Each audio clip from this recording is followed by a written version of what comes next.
Sekarang ni isu dia pasal limbang. Boleh tak bagi limbang kisah dahulu? sungai ya. Okey. Sudah limbang, sudah. Bagi limbang. Sikit je. Terima Betul kasih kan, Nawid? Perdana Menteri. And then right now dengan izin saya telah sedang mendraft satu surat sebagai rekod kepada kementerian untuk permohonan untuk pengembalikan tersebut. Terima kasih. Ya, okey. Terima kasih limbang. Terima Kan kasih. Nawid. Yes. Dato' Menteri, untuk peringatan di kawasan Kerawit, I think kita dulu sudah juga berbincang. Tapi tadi saya tidak ada masa untuk membahas. Cuma satu perkara, kisah sungai itu. Untuk Sungai Berterajang itu memang kisah itu memang teruk lah. Jadi permohonan saya untuk 4 ke 5 tempat untuk dibuat benteng sungai itu telah diluluskan dalam beberapa tahun dulu, tapi belum ada projek, belum ada pelaksanaan didadakan. Jadi untuk pengantar lagi supaya untuk cek lagi permohonan saya dulu di kementerian. Kuasa Kanawit, Menteri. Okey. Alright. Ya. Terima kasih Kanawit. Kalau sudah pun diluluskan, ya seharusnya dilaksanakan. Ya. Terima kasih. Putatan. Mengenai putatan. Okey. Ya. Sekarang mengenai putatan. Ya, mau saya jawab mengenai putatan ini. Yang pertamanya dia menyentuh tentang perhutanan di Sabah. Perhutanan di Sabah. Sabah adalah sebuah negeri yang sememangnya mengamalkan sustainable forestry management. Oleh sebab itu, pelbagai seperti Mulia Basin dan mana-mana tempat dan juga di Lower Kinabatangan, ini adalah kawasan konservasi. Jadi apabila sudah jadi kawasan konservasi, ini bermaknanya pembalakan memang tidak boleh dijalankan di situ.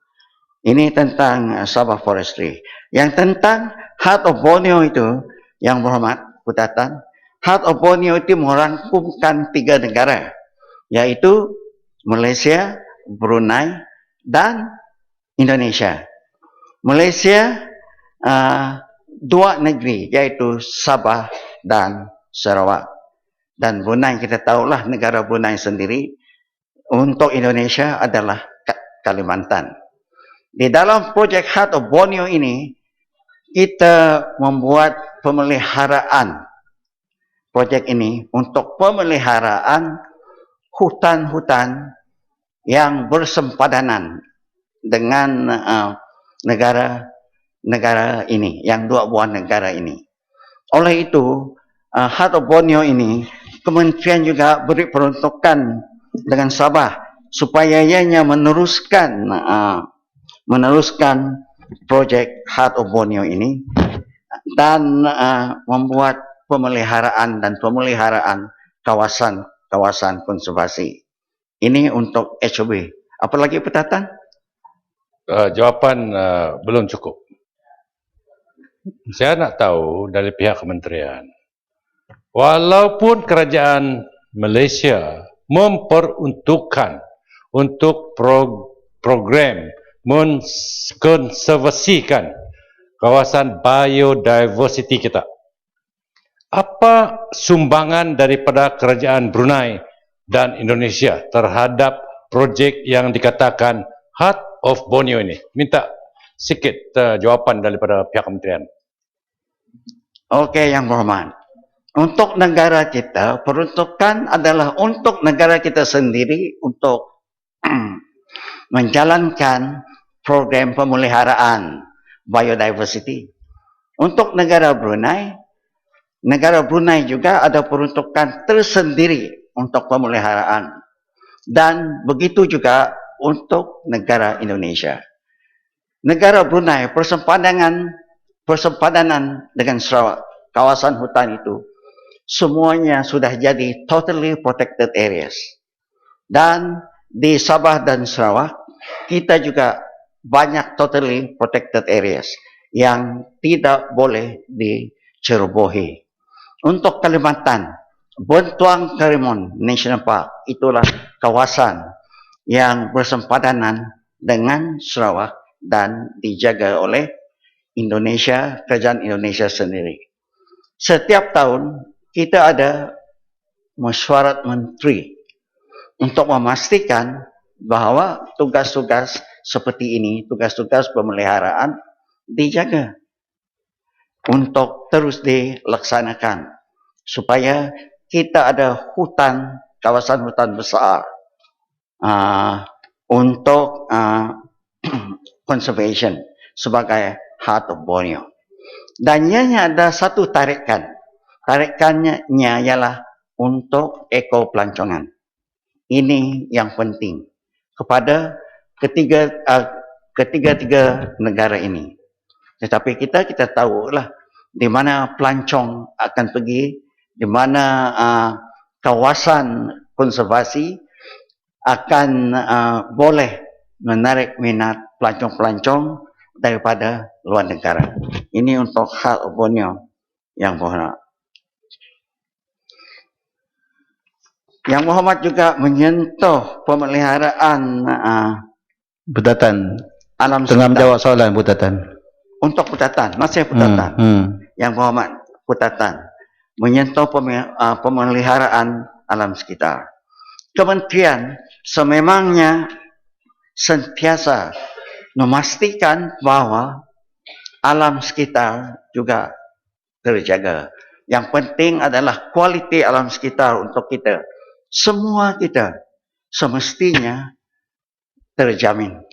Kalau tidak, penyakit-penyakit yang timbul juga. Menteri, saya tidak mau dengar jawapan macam tu. Yang saya tanya tu, adakah pihak kementerian bercadang buat engagement dengan kerjaan-kerjaan negeri yang lain supaya membuat sesuatu seperti apa yang dilaksanakan, apa yang dibuat oleh kerajaan negeri Sabah?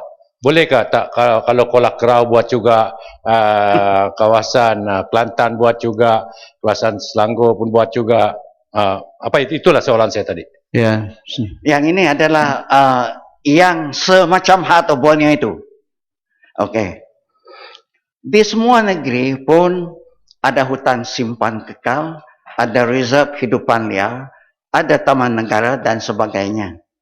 Ini memang akan terus dikekalkan. Dan kementerian juga mencadang kepada negeri-negeri lain untuk sama-sama buat ataupun mewartakan totally protected areas ini. Kawasan konservasi. Kerana yang kita perlukan adalah oksigen untuk kita bernafas. Kalaulah kurang hutan, kuranglah oksigen untuk diri kita sendiri, macam mana kita nak bernafas? Jadi ini memang dicadangkan juga dan diteruskan juga oleh kementerian yang berhormat. Yang lain yang disentuhkan oleh Putatan adalah projek-projek kecil. Seperti memelihara perparitan dan juga hakisan pantai. Yang ini yang berhormat perlu buat cadangan kepada kementerian supaya kementerian tahu apakah permasalahan di situ supaya penyelenggaraan perparitan boleh dibuat dan projek kecil hakisan tanah juga, hakisan pantai juga boleh dibuat juga. Untuk taman laut di Sabah dan Sarawak adalah di bawah bidang kuasa kerajaan negeri. Di Semenanjung Malaysia memang di bawah bidang kuasa Kementerian Sumber Asli dan Alam Sekitar. Di Semenanjung ada 42 semuanya taman laut di negara kita dan kebanyakannya di Terengganu. Syabaslah saya ucapkan kepada Terengganu. Banyak taman laut. Tetapi untuk Sabah, jika kerajaan negeri mahu kerajaan pusat membantu, kerajaan negeri semestinya dan seharusnya membuat cadangan dan permohonan kepada kerajaan pusat. Kerajaan pusat akan rela membantu. Ya, Putatan. Menteri, adakah kerajaan ini tidak pernah langsung memohon bantuan daripada kementerian? Saya ingin tahu, sama ada kerajaan negeri Sabah pernah memohon ataupun langsung tidak mempedulikan soal konservasikan taman-taman laut yang dibinasakan oleh orang-orang yang tidak bertanggungjawab kerana pemboman ikan yang berleluasa di negeri Sabah. Okey, terima kasih Yang Berhormat. Sebenarnya permohonan daripada kerajaan negeri untuk taman-taman laut di Sabah adalah daripada Kementerian Pelancongan. Kementerian yang lain. Kementerian Pelancongan untuk mewujudkan fasiliti yang tertentu untuk taman-taman laut seperti jetty Ya, Menteri. dan sebagainya. Pandang ke arah saya. dia tanya Ya, soalan. pandang. Maaflah yang Pandang Putatan kan dia tanya lagi berdialog. Dia tanya, iyalah, sudah semacam dialog. Ya. Kami Pandang berdua sini ini. dia tak akan jadi dialog. Ya. Okey, terima kasih lah Ya. atas amaran ini. Ya. Datuk Yang Langkawi. Menteri boleh masuk sikit Menteri? Langkawi. Langkawi. Boleh. Langkawi. Ya, saya. Pendek Langkawi. Oh, Langkawi. Terima Silakan. kasih Yang Hormat Menteri, Yang Hormat Ketua Speaker. Langkawi kita ada taman laut iaitu Pulau Payar yang sangat menarik dan juga menggamit ratusan ribu pelancong ke Pulau Langkawi, ke Pulau Payar. Soalan saya ialah adakah boleh kalau kami nak minta lagi tambah pulau-pulau yang boleh dijadikan sebagai taman laut di Pulau Langkawi, ataupun yang keduanya bolehkah kita masukkan ke dalam bajet itu untuk tambahkan taman laut tiruan di dalam kawasan Langkawi? Terima kasih Langkawi. Sebenarnya Langkawi ada 4 taman laut di pulau-pulau kecil juga. Selain daripada Pulau Payar. Memanglah Pulau Payar kalau di negeri Kedah, ianya ikonik yang berhormat. Saya dah pergi dekat situ pada tahun 2011 apabila saya melawat sebagai Timbalan Menteri Pelancongan. Tetapi apabila pegawai daripada Taman Laut memberi saya taklimat tentang pengujudan Taman Laut dan apa yang perlu dijagakan, saya tanya soalan yang spesifik. As if, dengan izin, saya daripada kementerian ini. Sebab memang latar belakang saya environmental ecologist. Jadi itu memang minat saya. Tetapi untuk negeri Kedah memang sudah ada 4. Sudah ada 4. Tapi yang 4 ini adalah pulau kecil-kecilan untuk dijadikan taman laut. Ya. Yang berhormat. Jawab yang Parit Sulong dan juga Kuantan. Lepas tu jawab bertulis. Okey. Ya. Parit Sulong. Ya. Pasal Untuk banjir Parit je. Sulong, Parit Sulong merujuk kepada ini, mengorek sungai. Sungai apa tu Parit Sulong? Sungai di Parit Sulong Sungai Sulong. Ya. Okey. Mengorek sungai. Ini mengikut butiran 15200. Jika Yang Muhammad Parit Sulong memohon, Ya. Datuk Pengerusi, begitu juga dengan Yang Muhammad yang lain-lain, kalaulah projek itu tidak ada di dalam senarai projek, kementerian perlu permohonan. Kerana ada tadi yang pelbagai projek di bawah JPS itu, peruntukan itu juga boleh digunakan. Terpaksalah juga saya bangun menanya Yang ni Muhammad Datuk Parit Sulong. Pengerusi. Ya, sila. Boleh Ya. apa ni, saya rasa mendalamkan kuala-kuala sungai dan juga apa ni, itu semua ada, memang ada peruntukan tu. Tapi tadi saya dah maklumkan ini kebiasaan setiap tahun sebab kawasan di Parlimen Parit Sulong ni kawasan bencana sikit. Jadinya yang saya mohonkan adalah peruntukan itu ditambah. Kalau setahun maintenance dia dengan izin 3 kali, mungkin ditambahkan lagi. Sebabnya JPS setiap kali ditanya tak cukup bajet. Sedangkan perkara ni berlaku setiap tahun. Takkan setiap tahun Hasil nak cakap tak cukup bajet, lepas tu dia minta supaya wakil rakyat uruskan sendiri. Kat manalah kita nanti, saya pula berkubang dalam parit kat Parit Sulong tu, nanti kesian juga kat Yang Berhormat Menteri. Jadi saya minta pertimbangan supaya perkara ini dimasukkan dalam peruntukan tahunan itu sendiri. Ya. Okey, Yang Ambil Berhormat, maklum. terima kasih kita mempertimbangkan permintaan. Ya. Pertimbangkan ini memang secara positif lah. Jadi ini kita akan buat, Yang Berhormat. Ya. Terima kasih. Saya menganggapkan apa yang Berhormat sentuh dalam ini adalah satu permintaan. Jadi setiap permintaan kita mempertimbangkan, termasuk Call crowd. Datuk Pengerusi juga di kawasan dia. Ya. Banyak Untuk Parit juga. menyerahkan Parit juga. Ya, Kuantan. Jawab Sekarang Kuantannya. Kuantan. Saya nak cari juga Kuantan dulu.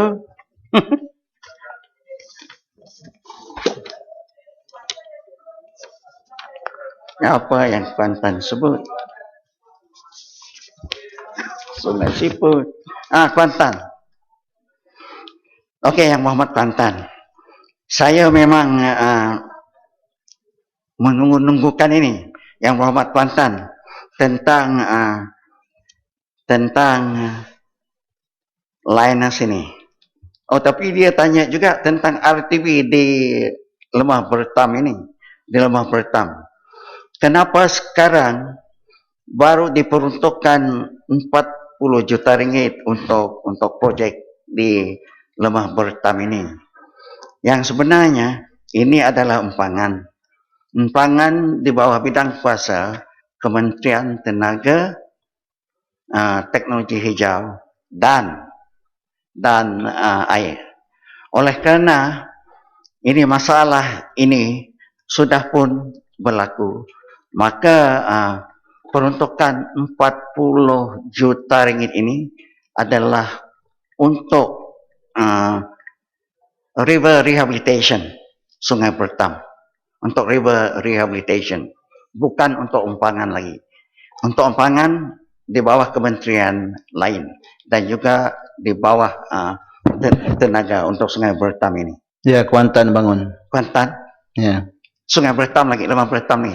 Bertam. Okey. Datuk Merusi, bahas saya tadi berkenaan dengan sistem ramalan dan amalan banjir.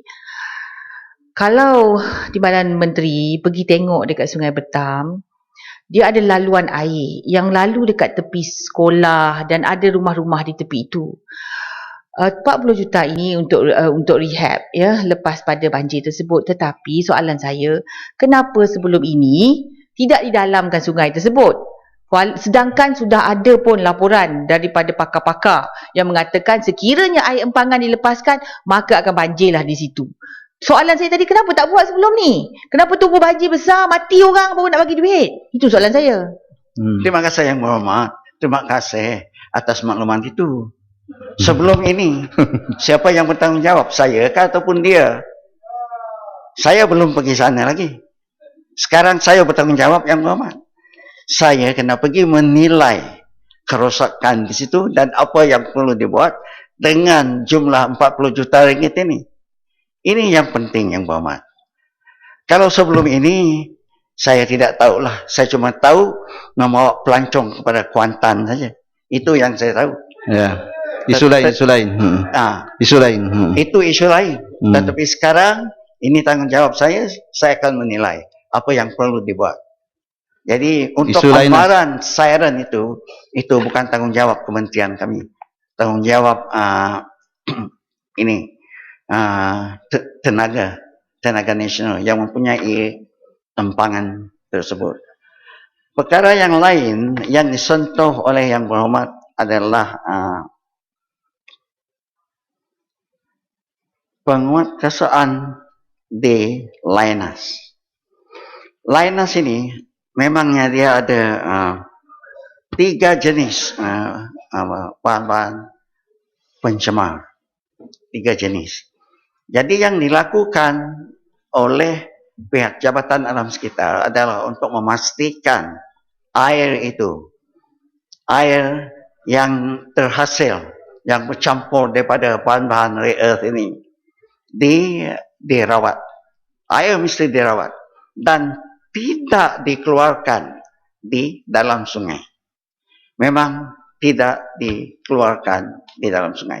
Ini Yang Menteri. Yang Menteri. Langkawi, baru-baru nak mula jawab ni. Saya nak masuk sikit. Pasal apa? Yang Menteri. Saya setuju dengan apa yang Menteri kata. Pasal saya sendiri yang pergi tengok. Saya nak tanya, YB Kelantan dah pergi tengok ke belum? Kerana air tu memang tak masuk dalam sungai. Masih? Ya, air itu, terima kasih Langkawi. Air itu tidak dilepaskan ke dalam sungai. Dia dirawat di situ. Lepas itu, bahan-bahan yang lain, sisa-sisa yang lain, itu dikitar semula, di recycle untuk kegunaan yang lain. Setakat ini, tidak ada sisa-sisa yang lain. Kononnya sisa-sisa yang radioaktif dibawa keluar. Hanya di dalam kawasan kilang. Jadi, oleh itu, memang Jabatan Alam Sekitar dengan terus-menerus, Jabatan Alam Sekitar di Pahang, di Kuantan, setiap hari masuk ke dalam kilang untuk memastikan bahawa air ini dirawat. Yang kedua, pencemaran udara. Ini secara otomatik juga dibuat oleh Jabatan Alam Sekitar melalui telemetri. Telemetri bermaknanya kalaulah satu peralatan untuk mengukur pencemaran udara dibuat, maka dari pejabat kita boleh tahu sama ada ianya tercemar ataupun tidak tercemar. Jadi ini memang terus dibuat. Untuk radiasi ini di bawah kementerian yang lain, bukan di bawah kementerian ini. Ya. Okay. Ya, cukup. Pohon penjelasan Timbalan Menteri. Saya tak bercakap tentang radiasi. Saya tak pernah pun bercakap tentang radiasi. Saya berkata tadi, ada lagi satu waste stream, iaitu the water leach purification solid waste, yang sekarang MOSTI sudah pun membenarkan untuk dilution and recycling. Apabila dia dilute, dia di bawah 1 becquerel per gram. Apabila dia di bawah 1 becquerel per gram, dia bukan lagi dikawaslia oleh Akta 304. Dia akan dikawaslia oleh EQA. Itu persoalan saya. Apabila dah dilute, dia dah bawah 1 becquerel per gram, tadi saya kata saya kesal kerana sepatutnya MOSTI hantar balik ke Lombong. Ya, that's the best practice. Tapi dia bagi untuk dilute. Jadi bila dilute di bawah 1 becquerel per gram, dia menjadi di bawah kawaslia EQA. Soalan saya, macam mana nak kawaslia tu? Macam mana dia nak recycle? Apa yang kementerian buat untuk pastikan ianya selamat? Nak tabur merata, nak buat jalan, nak buat fertilizer, ya. Recycling is now di bawah kawaslia kementerian Yang Berhormat Timbalan Menteri. Itu soalan saya tadi. Ya, Menteri. Memanglah Yang Berhormat. Kita kawaslia semuanya itu. Tetapi semua sisa-sisa itu tertinggal di dalam kilang setakat ini. Tidak boleh dibawa keluar dan belum lagi dibawa keluar. Memang mereka juga buat penyelidikan supaya sisa-sisa ini digunakan pakai untuk membuat jalan dan sebagainya. Tetapi itu hanya daripada penyelidikan saja. Tumpu kepada penyelidikan. Sebab mereka mengatakan negara lain pun buat sisa-sisa itu untuk membuat jalan. Tetapi kita belum lagi. Belum lagi. Hanya di tahap penyelidikan. Belum digunakan pakai lagi. Memang saya tahu yang bercampur dengan pasir itu saya tidak tahu sama ada betul ataupun tidak. Sebab dia di bawah MOSTI. Jadi mestilah yang mengawal radiasi untuk kilang ini, bukan kementerian kami. Jadi yang ini berlainan. Cuma kita memastikan bahawa air tidak dibuang di dalam sungai itu dan juga pencemaran udara. Ini semuanya kita mengawal. Ya, Yang Berhormat Timbalan Menteri. Ya.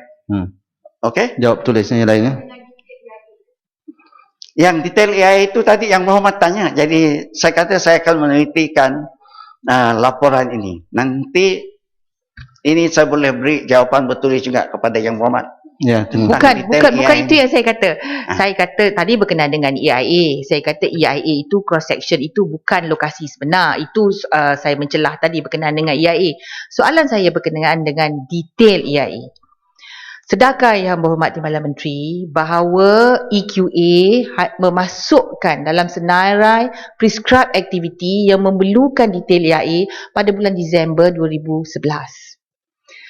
Maka apabila EIA untuk liners diluluskan pada bulan Februari 2008, pada ketika itu detail EIA belum wajib ke atas industri seperti liners. Pada Disember 2011 baru ditambah dalam senarai list of prescribed activity Maksudnya satu industri yang proses radioaktif material dan generate radioactive waste memerlukan detail EIA.